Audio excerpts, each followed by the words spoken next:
India imported close to 1.9 million tons of Tur and Dal to meet domestic demands. And DGCA issues show cause notices to Air India, SpiceJet for fog-related flight diversions at Delhi airport. Flags concerns on the lack of trained pilots to operate flights in low visibility conditions. And no PLI for toy sector just as yet, as government puts new production-linked incentive schemes on hold. Will review the existing utilization on 12th of January. PLI schemes currently has an outlay of 1.97 lakh crore and covers 14 key sectors. All those stories right here on Newsline. With me is Kartik. Malhotra. Hi, Kartik, Shweta. hello. The top story, in fact, that we are doing at this hour and bringing to our viewers is in line with what RBI believes will be India's growth trajectory in FY24. Now, today is the day when we will also get some sense of what government feels will be India's growth trajectory. Could be in line with RBI's estimate of about 7%, or therewithal, plus minus a percent here, a percent there, or maybe 7.2 or 7.3%. But all in all, I think not quite in line with what India needs to achieve that growth target of 2047. Yeah, I mean, you know, it's great to be overtly optimistic about India's growth story. But I think a little bit of pessimism or a little bit of realism is also, you know, required right now.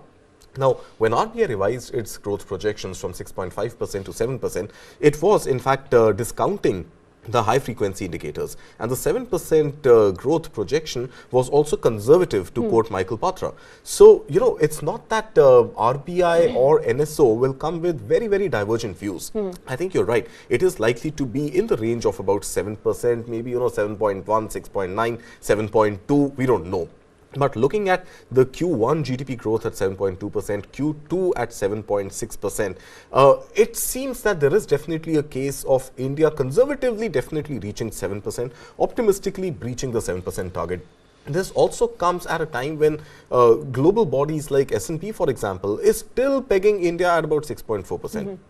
UN is still pegging India at about 6.2%. So I don't know what bubble they are really living in, because with two robust quarters of over 7% growth, I think it is fairly obvious that even Q3 and Q4 being moderate will still let growth hover in the 7% region. Right. So that said, the problem really still is that, okay, so the good news first that if India grows at 7% in FY24, we will still be the third largest economy in the world by 2030. 2030, yeah, I think much earlier than that, because India at 7% growth in FY24 on a base of about 3.73 trillion will easily be a $4 trillion economy. So that is a little bit of cheer. That is something to celebrate. At least it's a good headline figure, if nothing else. But my worry really is that if we talk about this Amrit Kaal and if we talk about India's overall growth vision, development vision, then from FY24 to FY27, the 23 years that we have in between,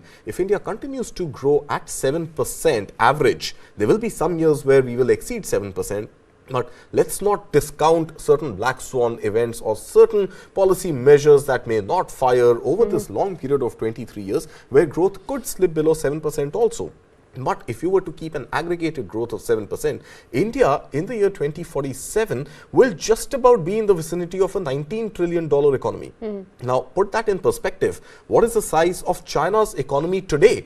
China's economy today is an $18 trillion strong economy. 23 years from now, growing at 7%, if India is a $19 trillion economy, it's actually not great news for India. Currently, US has an economy size of about $26 trillion. We are assuming that while we are in the present day the fastest growing major economy, we are assuming that other economies over this march of the next 23 years will not grow as fast, or will not grow, even if they grow at a slower clip than India. The sheer volume of their economy right now, the magnitude of their economy, even at a lower growth, is actually going to continue to compound at a rate much higher than India's. So overall, the economies that we want to compete with, which is US and China, because of their current size being so ballooned, we will find it hard to compete with them.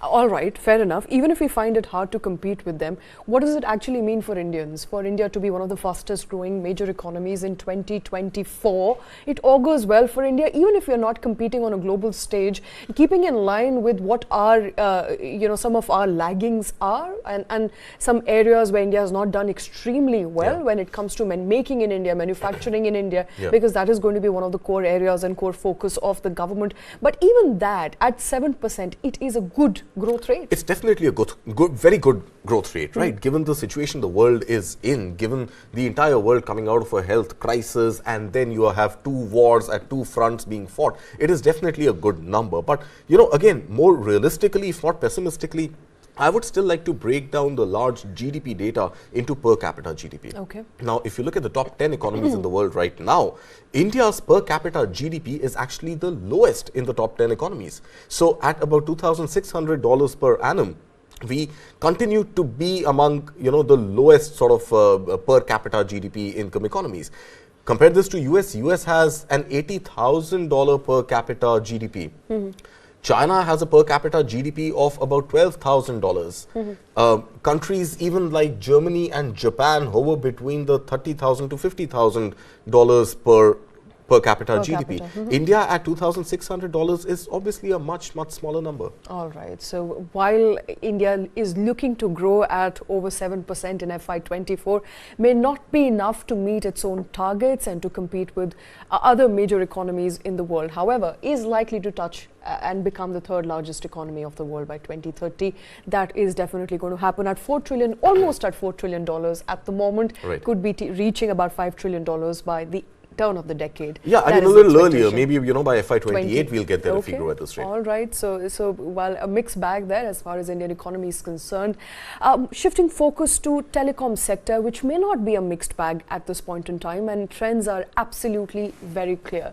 Reliance Jio is adding millions of subscribers and users month after month, while competitors like Vodafone and Airtel are losing business. And you think of the October numbers, very difficult to digest. While Reliance, good for Reliance Jio, adding about 3 million subscribers solely in the month of October, Vodafone India losing more than 2 million subscribers does not augur very well for it. Absolutely. In fact, when the data for the month of September had come, where Vodafone added 4 lakh users, you and I, Shweta, were sitting exactly in the same position discussing and casting these bells and aspirations of a recovery and Vodafone being back in the game, a turnaround for Vodafone, on the basis of Vodafone's two-pronged strategy.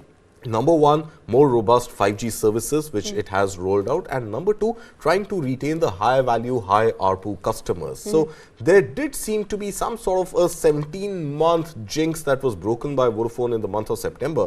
But back then, when you and I were sitting and discussing, we had said that let's not look at this single month aberration and let's examine this data over a period of time. And you were right the very next month, we've seen that Vodafone, which had added 4 lakh users, has actually lost 20 lakh users in the subsequent month. So all in all, I think there is no doubt that Jio continues to lead from the front and Airtel continues to be a close second. Both of them put together at 39% market share and 33% odd market share are commanding right now almost, or a little upwards almost of about a 70% market share.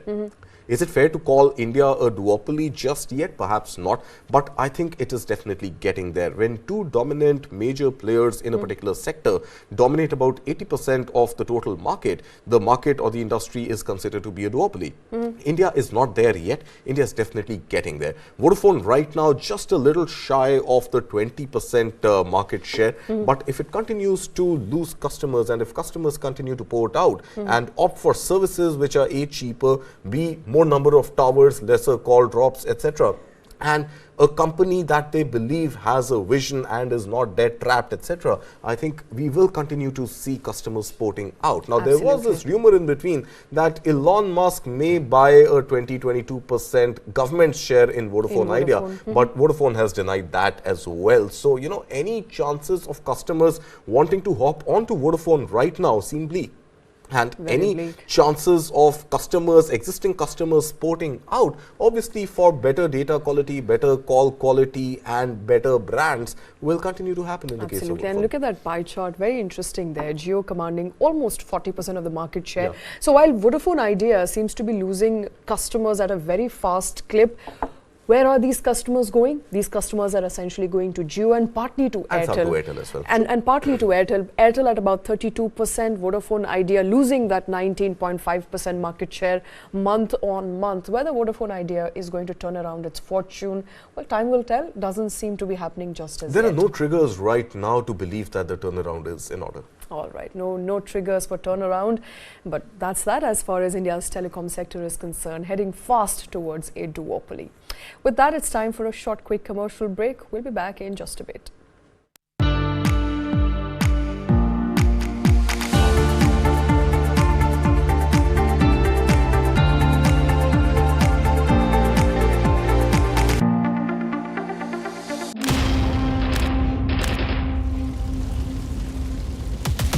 The scale of the attack was something that we were surprised at.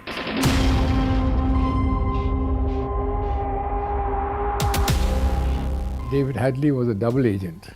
The Americans did not want him to be fully exposed, so all that he probably shared with the Americans was not shared with us in terms of intelligence. If we had that, I'm sure that we would have been able to deal with the situation far better.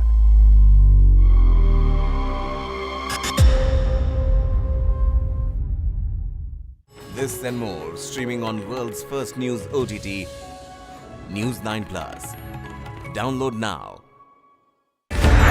Ram's Ayodhya rebuilt.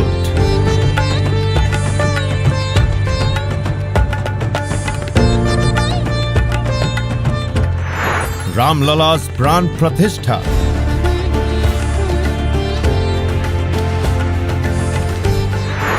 Countdown to January 22nd.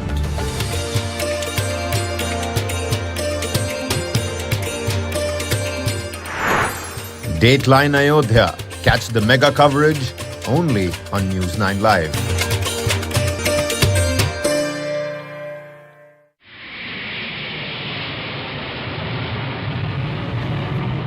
This was intended to be a terrorist spectacular without precedent. The plan was to bomb 2 Air India passenger aircrafts simultaneously. There was a loud explosion and the whole plane just vanished. The police dropped the ball, the intelligence officers dropped the ball, and the politicians dropped the ball. It was a conspiracy that destroyed my life. It destroyed 331 lives.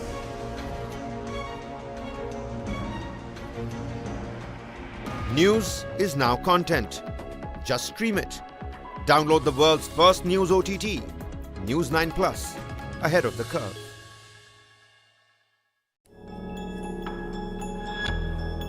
Since the last 2 years, Khalistani terror groups are threatening Indian diplomats in Canada, US, UK and Australia. Investigations of these threats led us to the first ever abduction and killing of an Indian diplomat, Ravindra Matre, in UK's Birmingham in 1984. Our months-long investigation finally led us to the murderer of Ravindra Matre, who has been hiding in Pakistan-occupied Kashmir for the last 40 years. Watch our exclusive documentary, Murder of an Indian Diplomat, where we reveal the man who killed Ravindra Matre.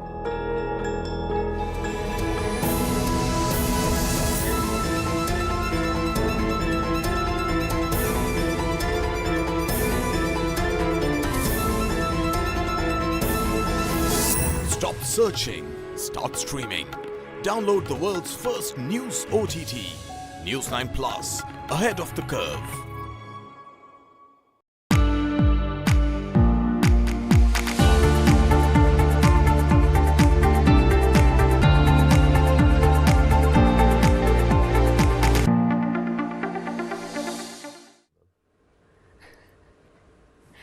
Hello and welcome back. As India continues to push for Make in India, Produce in India, but also decrease India's reliance on imports, one of the sectors that has seen some sort of focus is pulses as well as rice. So commodities that essentially we consume on a daily basis, Tur Dal being one of them. Now India is importing all essential dals to the point where we are dependent on imports of 15%.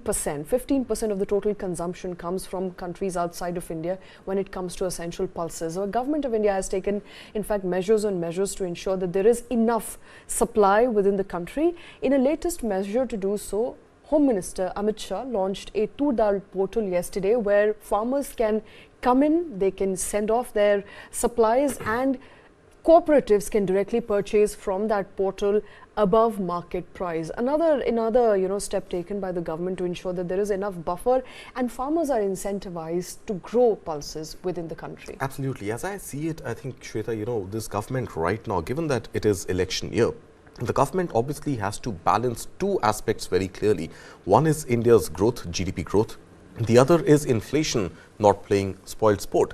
Now, essentials, if we continue to depend on essentials like wheat or pulses, wheat, rice. of course, India has an excess of, rice India has an excess of, and even the Bharat Rice initiative taken by the government is expected to have enough and more capacity to keep rice under check when it comes to the cost or the price of rice. And Tur Dal now being another essential, Arhar Dal or Tur Dal as it is referred to, or pigeon peas as we discovered as it is referred to, is obviously one of the essential components of making the Indian veg thali.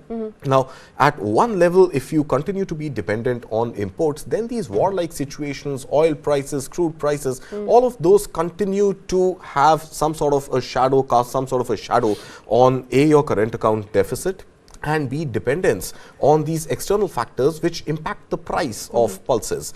At the other end of the spectrum, if you have a portal which is letting farmers and procurement organizations sort of liaise with each other real time, it's a clear dashboard for the government also to know how much is the capacity, what do we have, what are the kind of reserves we are talking about, and channelize other ways that you're not dependent on intraday market volatility. Your advance orders, future contracts, etc. can be signed to at least keep your contracts and keep your prices that you will get at a future date in check. So I think overall it's definitely good. It is going to, at some level, a very minor perhaps improvement in current account deficit. If not improvement, then definitely it's not going to let a negative impact on current account deficit, and on the other hand, tackling inflation. So I think we know very clearly right now, government's focus, the finance ministry's focus is growth, growth, growth.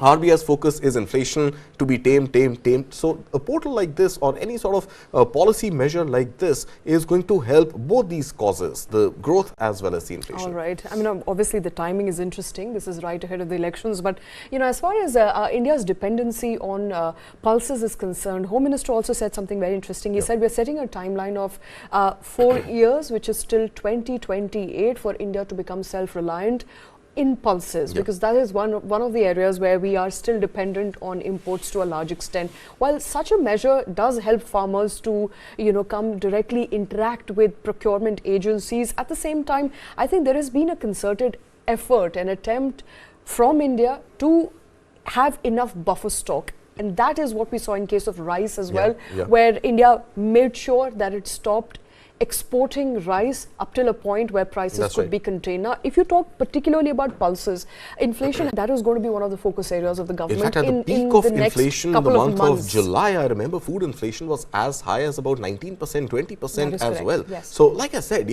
obviously inflation is something that the government has to focus on in election year, even though that might not be the direct priority for the finance ministry, it is direct priority for election season. Absolutely. And growth, obviously, on account of reducing your import dependence, augurs well for the country as a whole. Absolutely. So, agri on one hand, inflation on the other. I think a procurement portal to this point serves both those purposes and coming right ahead of elections at a very appropriate time. But moving on from agriculture to aviation, another industry where India is very aspirational, and in order to ensure that the flights, in fact, do reach where they are supposed to, intended to, on their destinations on time, DGCA has now issued show cause notices to Air India and SpiceJet for diverting their flights in a very foggy condition, especially from Delhi airport, flagging that there seems to be a lack of trained pilots on the end of Air India and SpiceJet,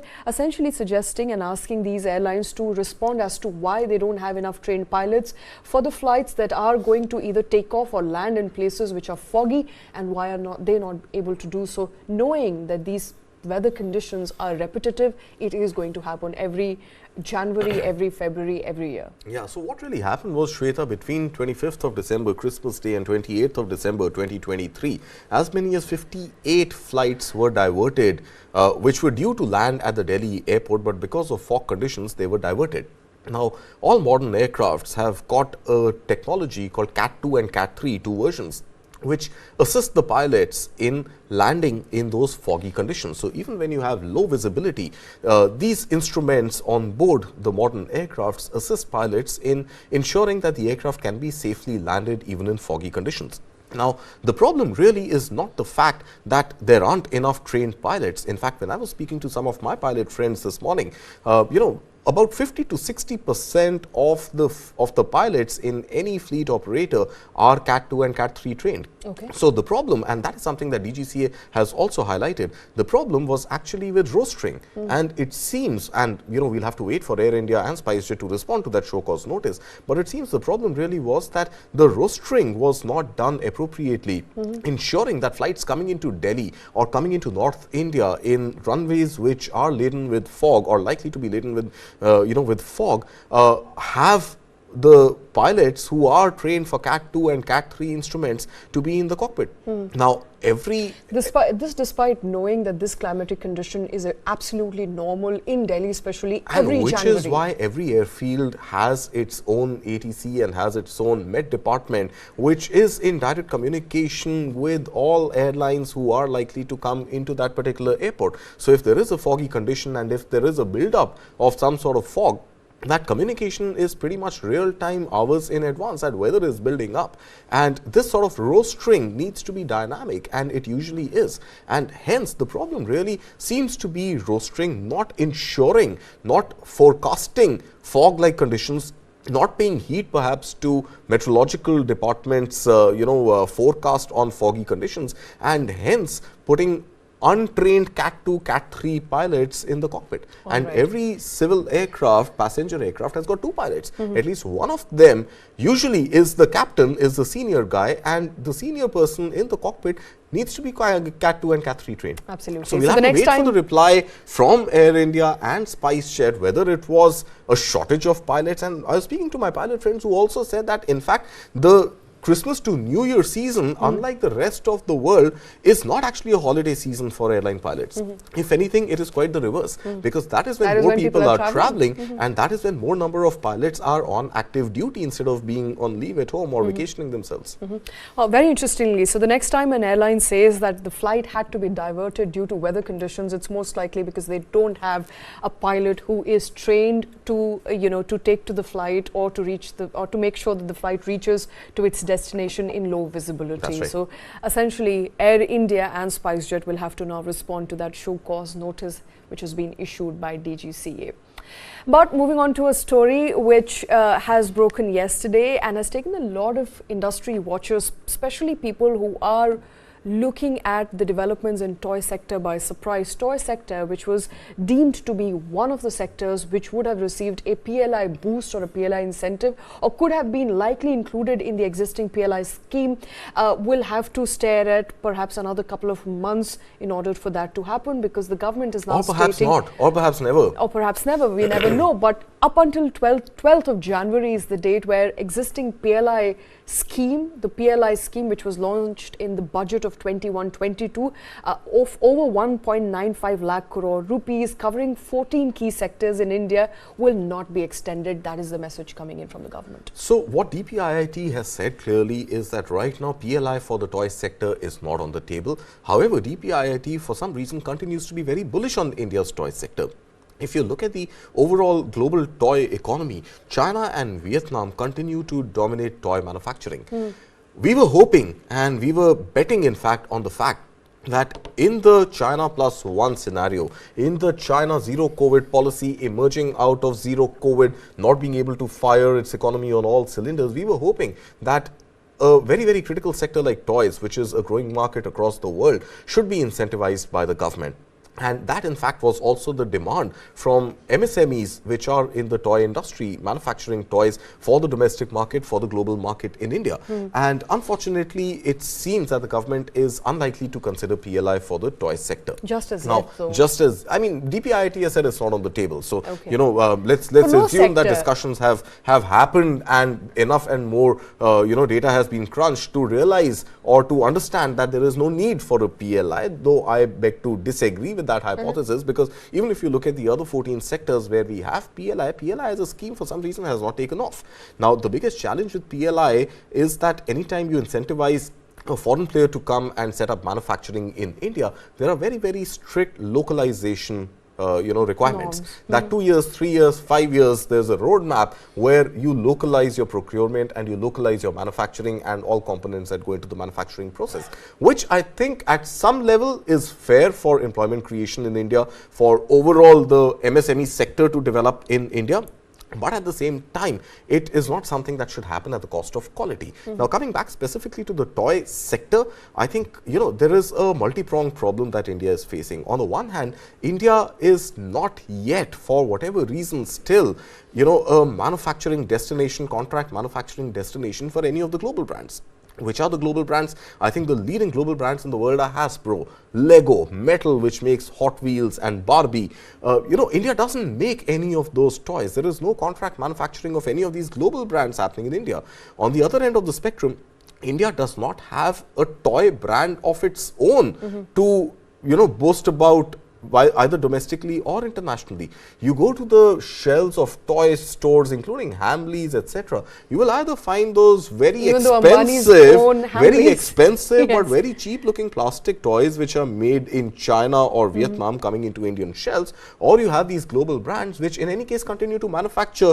Let's say Metal continues to manufacture in China and Vietnam, in addition to Malaysia where it is headquartered. Lego continues to manufacture in Denmark, right? So you have these global brands which are dominating the shelves, and you pay a premium to purchase those products because there are import duties, etc. on these global brands because they are not being manufactured in India. And at the same time, you have these cheap branded stroke unbranded, you know, good looking but low quality Chinese toys and Vietnamese toys dominating Indian markets. And Indian toy makers are unable to compete in this extremely high quality and extremely low cost spectrum. So some sort of an initiative by the government to make sure that India's own toy story takes off needs to be done. Absolutely. Is PLI the right way or not to do it? I don't know. But you have to incentivize the toy sector financially as well as by very, very stringent quality control mechanisms to ensure that the toy sector is able to compete globally, which right now, unfortunately, it isn't. It isn't, even if it's the fastest growing, one of the fastest growing sectors in India. But, you know, as far as the commentary from DPIIT is concerned at this point, they said a PLI will not be open to any sector apart from the 14 existing sectors up until a point where we are able to analyze the utilization of the existing PLI which is likely scheme, to happen on the 12th of January.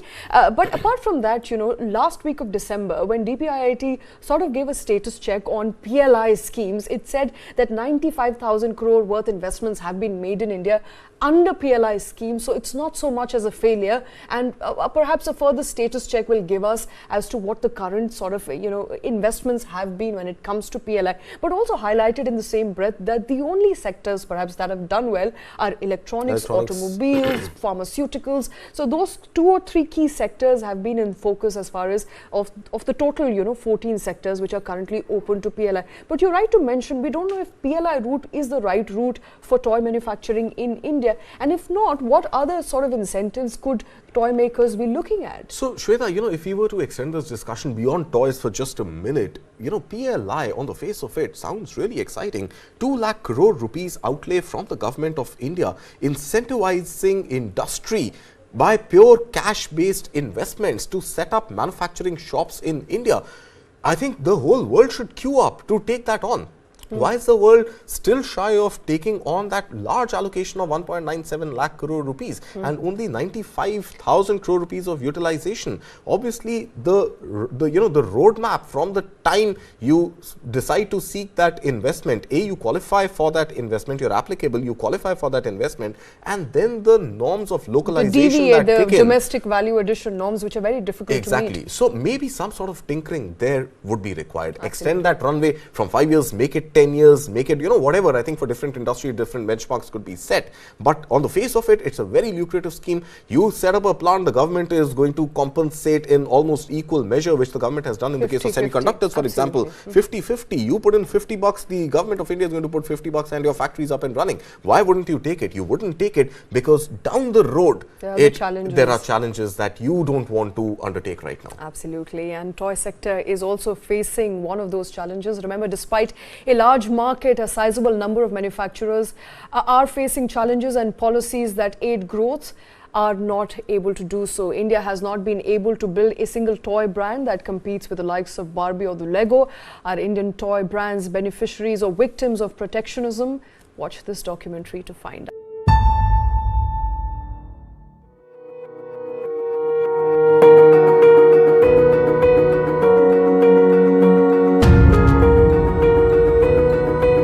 Global toy industry 7 lakh crore रुपए से भी अधिक की है। 7 लाख करोड़ रुपयों का इतना बड़ा कारोबार, लेकिन भारत का हिस्सा उसमें बहुत कम है।